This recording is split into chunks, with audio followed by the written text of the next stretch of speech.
Bradford City's been about since 1903, and obviously over those years many people have followed the club. I mean, I've been following the club for 40 years plus.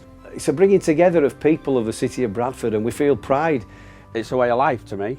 I was brought up supporting Bradford, all my family supported Bradford, so I worked all week just to come and see the City play, home or away. It's in your blood, and it is with these fans here. Absolutely, it's great. We've seen it sort of grow over the seasons. Obviously the fans are growing in number, and we've got a good reputation. We are like a big family really, and everybody sort of ends up knowing each other, and it's just a really nice feeling to see so many regular faces. Oh, it's great being a Bradford City fan, especially the last few years, because we've had so much success with the 2 Wembley appearances and obviously beating Chelsea, Sunderland, and getting to the quarter-finals against Reading. It's just been unbelievable.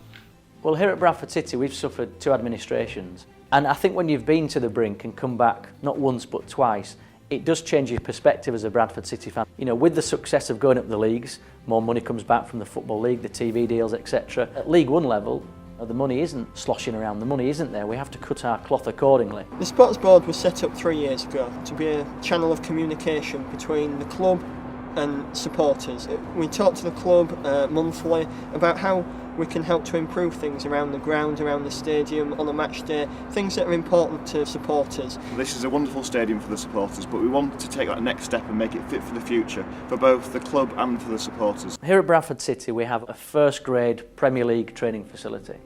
We have a stadium that's served us well, but the changing rooms do need changing. We want to move with the times. We want to have what other clubs in our league and above us have. If I receive 100 emails in a week, 10 to 15 will be, Mr Mason, when are you going to sort that blooming scoreboard out? We want to be able to offer action replays. We want to be able to offer video messages from players to fans and vice versa. It's clearly something that the fans want, and I think will benefit us also. I really think it's important from a fan's point of view and from a club point of view to change all these aspects along the way.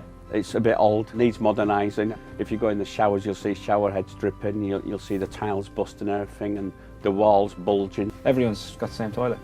So like 22 lads before a game, toilet seat's never cold.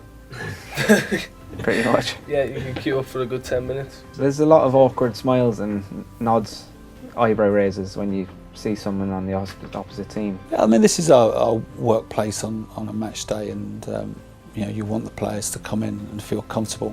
Whenever we've played Arsenal in the Cup or in the leagues in the Premier League, Arsene Wenger wouldn't let them get changed there. They had to get changed at Cedar Court, and they've got on a coach and come down. That tells you the state of Bradford City's changing rooms. I see it more when we go to the away games, and you see the other dressing rooms that the other teams have got, and you think, wish we had one of them. No, the scoreboard is outdated, isn't it? You turn around and it is just, numerical and alphabetical, and now with videos and things, we're way behind. The supporters, for one, are going to be able to tell the time throughout the whole game, which is always a plus. It is a relic. There's parts of it that don't function. It doesn't allow us to do things like show the mascots off properly, birthdays, really getting people in the community involved and showing the fans and getting fan messages out there. So a new board would allow all of that to happen. People in the Kop standing up right at the back, if there's large kids in there, then they will be able to see. So if we have a big one, then they'll actually be able to see the game instead of just seeing people back of people's heads. They need improving, but understandably, they're not top of Bradford City's agenda. And it costs money, it costs a lot of money. It's essentially it's a big building, and it costs money to maintain this building and improve it and stuff. So it does, and it's the same for a lot of clubs, which is why crowdfunding is an exceptional idea. It goes back to where do we put our money, and we put our money where the players are. And if the fans can raise the money, it's absolutely tremendous.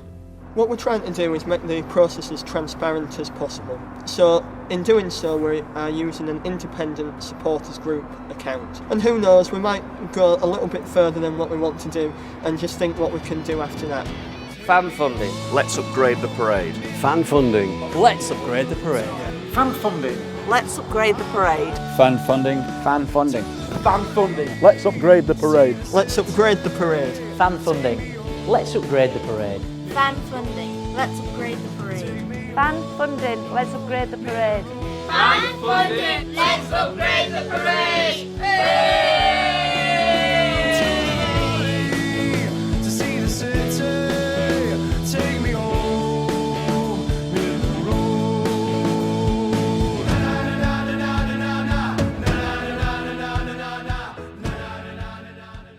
upside down.